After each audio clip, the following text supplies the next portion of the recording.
He has a lot of history captured in some of the newspaper articles because he made quite an impression on the reporters when he first started all this with his uniqueness and how he began with a sheet metal shop and a machine shop.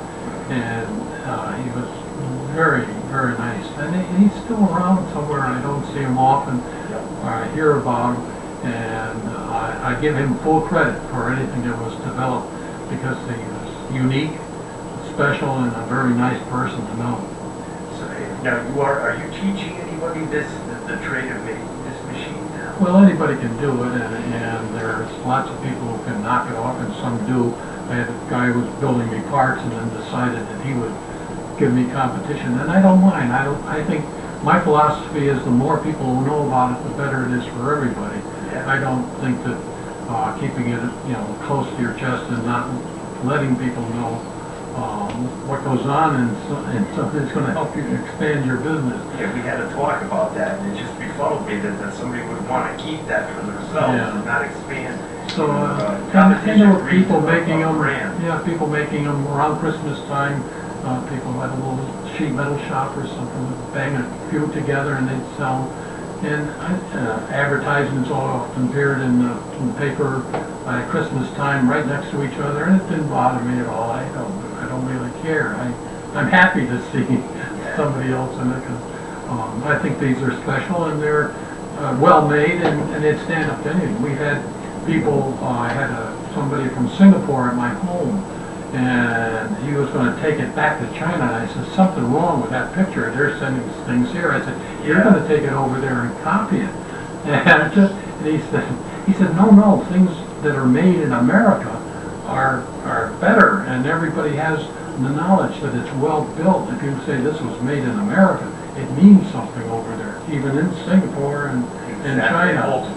And so I don't have any fear in people copying it, because it can be done. Somebody can import them from anywhere, but these are probably the best made ones that I know. Well, they are, and you have the unique tray. You have the trays that are different, and you patented the trays. You registered the Burg'r Tend'r name as far as you. Right, but the box itself is not patented because it's a box, and there's not much you can do with it. All you have to do is change 10% of it to lose your proprietary rights to it. Proprietary is the right word. That's not I've been around it for a long time. Do you remember? I was a young man when I started playing with this thing. Tom, you remember when they were metal trays, right?